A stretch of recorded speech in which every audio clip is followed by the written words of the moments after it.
ওয়াত্তাবিউ আহসানা মা উনজিলা ইলাইকুম মির রাব্বিকুম, স্মরণ করো উত্তম বস্তুগুলি যা নাজেল হয়েছে তোমাদের উপরে তোমাদের রবের পক্ষ থেকে।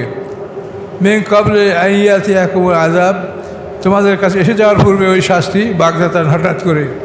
ওয়া আনতুম লা তাশউরুন, আর হঠাৎ করে শাস্তি এসে গেলে তা তোমরা খবর রাখতে পারবে না যে এই শাস্তি কখন এসেছে, কীভাবে এসেছে। এভাবে এসে যাবে, তোমরা তা অনুভব করতে পারবে না। এখানে আল্লাহ তাআলা বুঝিয়েছেন যে একটা মানুষ তওবা করার আগে সে যত বড় অপরাধী করে থাকুক, সমস্ত অপরাধ আল্লাহ ক্ষমা করে দেবেন যদি সে তওবা করে এবং ইসলামের মধ্যে ফিরে আসে। তার পিছনের সমস্ত গুনাহ আল্লাহ মাফ করবেন। ইসলাম গ্রহণ করার পরে যদি আবার সে অপরাধ করে, সেগুলি কিন্তু তার আমলনামায় আবার লিপিবদ্ধ করা হবে। কিন্তু ইসলামের আগে যত অপরাধ, সে যত বড় অপরাধ হোক, সে অপরাধ করেছে, ইসলাম গ্রহণ করেছে, তওবা করেছে, আল্লাহ তাআলা সব মাফ করে দেবেন।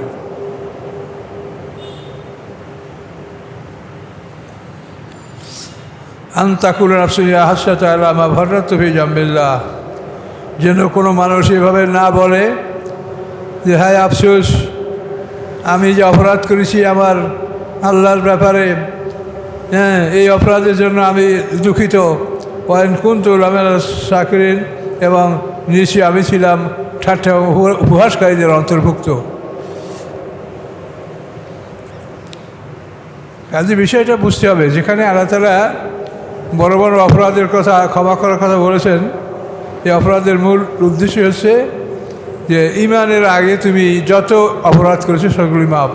কিন্তু ঈমান আনার পরে তুমি যদি আবার অপরাধ করো, সেগুলি তোমার আমল নয় আবার লিপিবদ্ধ করা হবে। আও তাকুল আল্লাহ হাদানি লা কুনতু মিনাল মুত্তাকিন, অথবা তোমরা যেন এই কথা না বলো যে আল্লাহ যদি আমাকে হেদায়েত দান করতেন তা আমি মুত্তাকিনদের অন্তর্ভুক্ত হতাম। আও তাকুলা, অথবা তুমি এ কথাও যেন না বলো হিনা তারা আযাবা, যখন তুমি শাস্তি দেখবে, লাউ আন্না লি কাররাতান, যদি আমার জন্য হতো পুনরায় ফিরে যাওয়ার ব্যবস্থা, আমাকে যদি এখান থেকে আবার পুনরায় দুনিয়ায় ফিরিয়ে নেওয়া হতো, আকুনা মিনাল মুহসিনিন, আমি নেককারদের অন্তর্ভুক্ত হতাম। এরকম আফসোস যেন তোমাদের করতে না হয়, এই জন্য তোমাদেরকে আগে ভাগে আমি বলে দিয়েছি।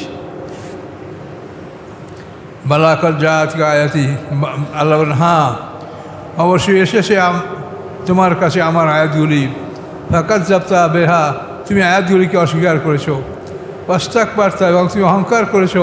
অকুন তোমরা কাফেরের, এবং তুমি ছিলে কাফেরদের অন্তর্ভুক্ত।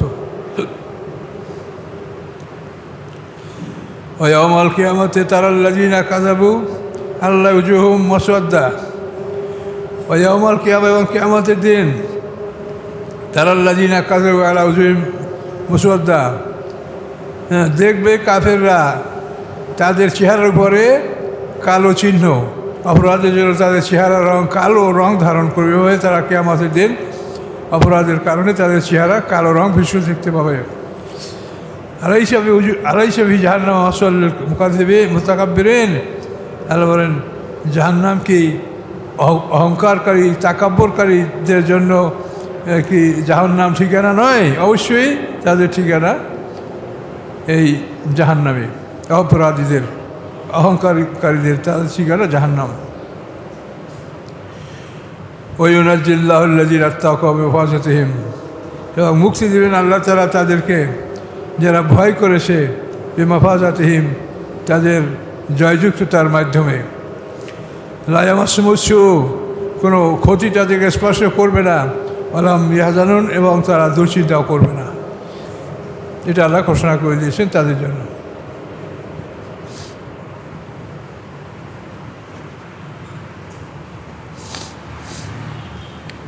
আল্লাহ খালিকুল্লি শাই ওয়া হুয়া আলা কুল্লি শাইইন ওয়াকিল, আল্লাহ তাআলা সব কিছুর স্রষ্টা। ওয়া হুয়া আলা কুল্লি শাইইন ওয়াকিল, এবং সমস্ত বিষয় তিনি ওকিল, তিনি কর্মবিধায়ক, সমস্ত কাজের দায়িত্ব তিনি গ্রহণ করেন। লাহু মাকালিদুস সামাওয়াতি ওয়াল আরদ, আকাশ পৃথিবীর সমস্ত চাবিকাঠি এর মালিক একমাত্র আল্লাহ। আকাশ পৃথিবীর চাবিকাঠি, যে কোনো জায়গার যে অবরুদ্ধ অবস্থা সংরক্ষিত অবস্থা, সব কিছুর চাবিকাঠি আল্লাহর হাতে।